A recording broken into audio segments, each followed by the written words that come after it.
16ویں پارے کی تلخیص ذکر کی جائے گی۔ گزشتہ نشست میں حضرت موسیٰ علیہ السلام اور خضر علیہ السلام کا واقعہ کچھ ذکر کیا گیا تھا کہ ابتدا میں جب انہوں نے سفر شروع کیا، حضرت خضر علیہ السلام نے کشتی کو عیبدار کر دیا تھا، تو حضرت موسیٰ علیہ السلام یہاں پر بولے تھے کہ آپ نے یہ کیوں کیا۔ اس کے بعد پھر معذرت کرنے کے بعد پھر آگے سفر شروع ہوا تو حضرت خضر علیہ السلام نے راہ چلتے ہوئے ایک لڑکے کو قتل کر دیا۔ اس پر بھی حضرت موسیٰ علیہ السلام بولے کہ آپ نے یہ کیوں کام کیا ہے، یہ برا کام کیا ہے۔ تو پھر حضرت خضر علیہ السلام نے کہا کہ میں نے آپ کو پہلے ہی کہا تھا کہ آپ میرے ساتھ صبر نہیں کر پائیں گے۔ پھر حضرت موسیٰ علیہ السلام نے کہا اگر اب میں کوئی سوال کروں تو آپ مجھے اپنے ساتھ نہ رکھیے گا۔ سفر ایک مرتبہ پھر شروع ہوتا ہے تو چلتے چلتے ایک بستی میں پہنچتے ہیں۔ ان بستی والوں سے ان لوگوں نے کھانے کے لیے کوئی چیز مانگی تو ان لوگوں نے مہمان نوازی سے انکار کر دیا۔ اسی بستی میں ایک دیوار گرنے والی تھی، اسی کو حضرت خضر علیہ السلام نے مرمت کیا۔ اس پر حضرت موسیٰ علیہ السلام پھر بولے اگر آپ چاہتے تو اس کی آپ مزدوری لے سکتے تھے۔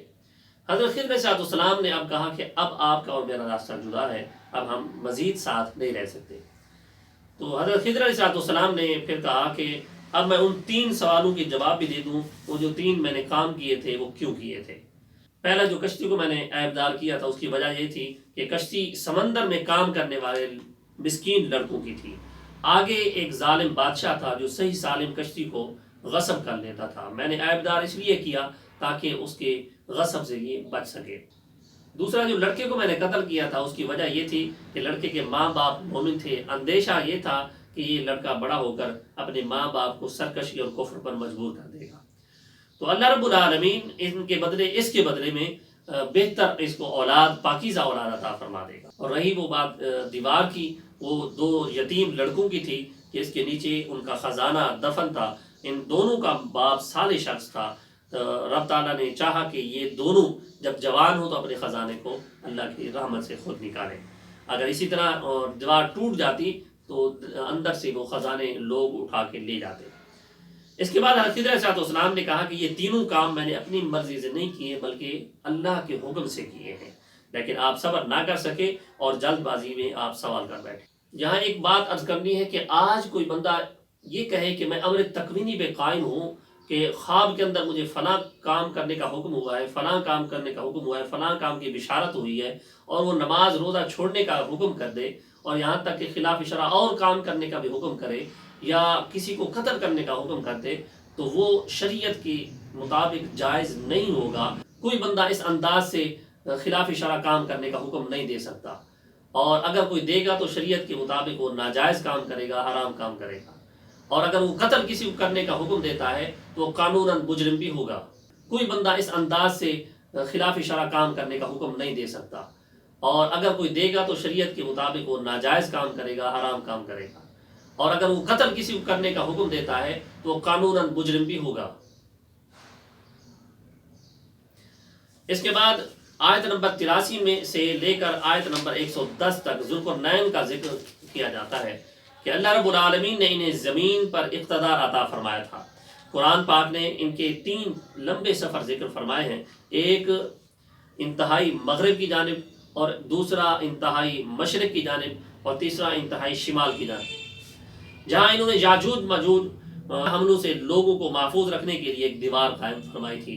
یہ یاجوج ماجوج 2 وحشی قبیلے تھے جو پہاڑ کے اس طرف رہتے تھے، پھر درے سے نکل کر دوسری طرف کے لوگوں کو میں آ کر قتل و غارت کیا کرتے تھے۔ یہاں کے لوگ بہت تنگ تھے۔ ان لوگوں نے ذوالقرنین کو دیکھا کہ اللہ رب العالمین نے ان کو بہت وسائل عطا کیے ہیں، تو اس علاقے کے لوگوں نے آ کر ذوالقرنین سے ریکویسٹ کی کہ آپ ہمارے اور یاجوج ماجوج کے درمیان ایک دیوار قائم کر دیں تاکہ یہ لوگ ہم پر حملہ نہ کر سکیں، ہم محفوظ رہ سکیں ان سے۔ تو ذوالقرنین نے 2 پہاڑوں کے درمیان سیسا پیلائی دیوار بنا دی اور کہا کہ یہ میرے رب کی رحمت سے تعمیر ہوئی ہے، اور رب کا جب حکم ہوگا یہ ٹوٹ جائے گی، ریزہ ریزہ ہو جائے گی۔ اس کے بعد سورہ مریم ہے جو مکی صورت ہے، اس کے 6 رکوع اور 98 آیات ہیں۔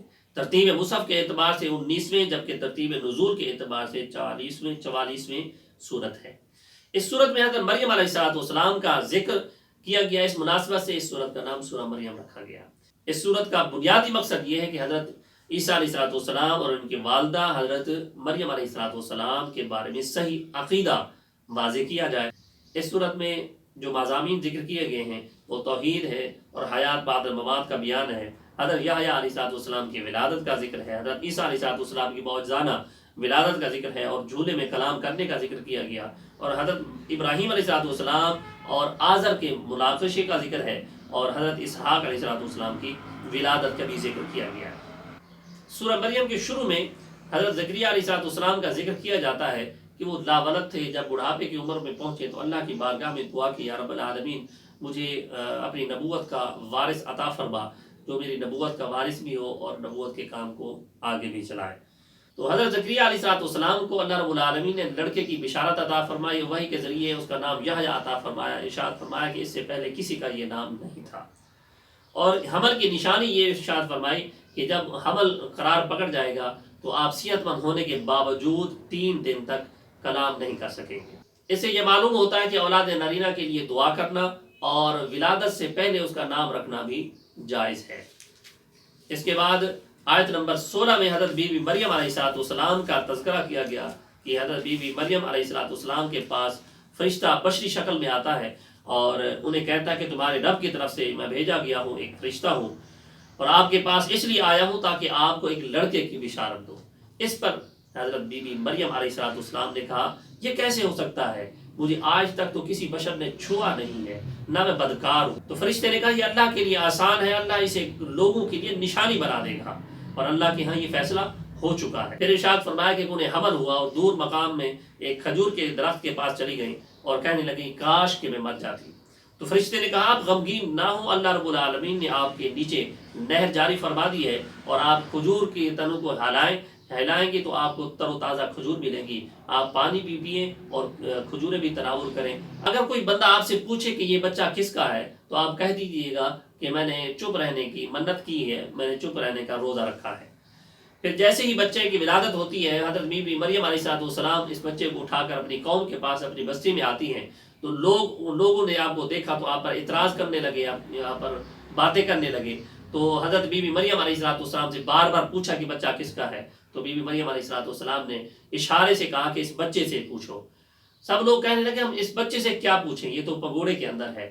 تو حضرت بی بی مریم علیہ السلام خاموش رہیں، تو پھر اس بچے نے کلام کیا، کہا کہ میں اللہ کا بندہ ہوں، اس نے مجھے کتاب و نبوت عطا فرمائی ہے اور مجھے بابرکت بنایا ہے، اور زندگی بھر نماز اور زکوٰۃ ادا کرنے کا حکم فرمایا ہے، اور میں اپنی والدہ کا فرما بردار لڑکا ہوں۔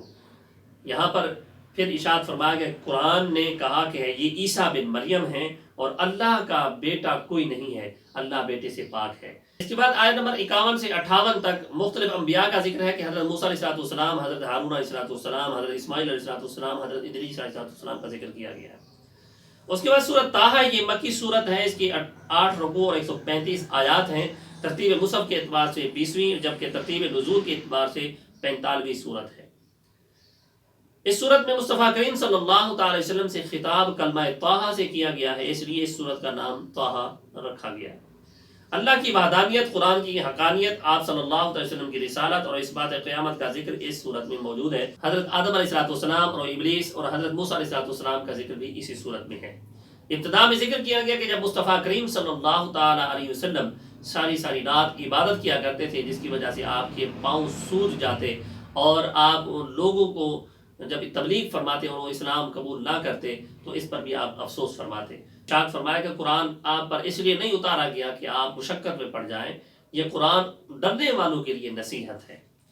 سورۃ طٰہٰ کی آیت نمبر 10 میں بیان کیا گیا کہ مدین سے واپسی پر جب حضرت موسیٰ علیہ السلام نے اپنی اہلیہ کو ایک جگہ ٹھہرایا اور اسے کہا کہ میں آپ کے لیے آگ لے کے آتا ہوں، طور پر جب جاتے ہیں وہاں پر ندا آتی ہے کہ اے موسیٰ میں آپ کا رب ہوں، آپ طواف کی مقدس وادی میں ہیں، ادباً اپنے جوتے اتار دیجیے اور وحی کو توجہ سے سنیے کہ میں اللہ وحدہ لا شریک ہوں، اور اس موقع پر آپ کو معجزات بھی عطا فرمائے گئے۔ فرعون کو جب دعوت دینے کے لیے حکم فرمایا گیا تو اس وقت حضرت موسیٰ علیہ السلام نے اللہ کی بارگاہ میں دعا کی تھی۔ اس دعا کو آیت نمبر 25 تا 28 میں بیان کیا گیا ہے کہ اے میرے رب، میرے لیے میرا سینہ کھول دے، میرے لیے میرا کام آسان کر دے اور میری زبان کی گرہ کھول دے تاکہ وہ لوگ میری بات کو سمجھ سکیں۔ اس کے بعد آیت نمبر 38 میں حضرت موسیٰ علیہ السلام کی پیدائش کے حالات کو ذکر کیا جاتا ہے کہ جب نبجومیوں نے یہ بتایا تھا فرعون کو کہ بنی اسرائیل میں ایک بچہ پیدا ہونے والا ہے جس کی وجہ سے آپ کی حکومت خطرے میں ہے. تو اس لیے فرعون نے حکم کر دیا تھا کہ نومولود پیدا ہونے والے لڑکے کو قتل کر دیا جائے. اس پر اللہ رب العالمین نے حضرت موسیٰ علیہ السلام کی والدہ کے ذہن کے اندر یہ بات ڈالی کہ اپنے نومولود بیٹے کو صندوق میں ڈالیں اور پانی کے حوالے کر دیں. پھر حضرت موسیٰ علیہ السلام کو اسی طرح کیا گیا، صندوق میں ڈال دیا گیا. کہ اللہ کی کرنی ایسی ہوئی، وہ صندوق چلتا ہوا فرعون کے دربار میں جا کے ٹھہر گیا. تو وہاں پر عورتوں نے اٹھایا تو فرعون کی بیوی نے پھر اس بچے کو اڈاپٹ کیا. پھر اس کے دودھ پلانے کے لیے عورتوں کو تلاش کیا گیا. کسی عورت کا بھی آپ نے دودھ نہ پیا، یہاں تک کہ آپ کی والدہ محترمہ آتی ہیں اور آپ نے اپنی والدہ محترمہ کا دودھ پیا. اس صورت میں سامری کا بھی ذکر ہے جب بنی اسرائیل کو اس نے بچڑا بنا دیا اور بچڑے کی عبادت پہ لگا دیا تھا. آج کی نشست میں بس اتنا ہی. اللہ کی بارگاہ میں دعا ہے کہ اللہ رب العالمین ہم سب کو قرآن سیکھنے، سکھانے اور اس پر عمل کرنے کی توفیق عطا فرمائے. اللہم نور قلوبنا بالقرآن وزین اخلاقنا بالقرآن ونجنا من النار بالقرآن وادخلنا فی الجنة بالقرآن. السلام علیکم ورحمۃ اللہ وبرکاتہ.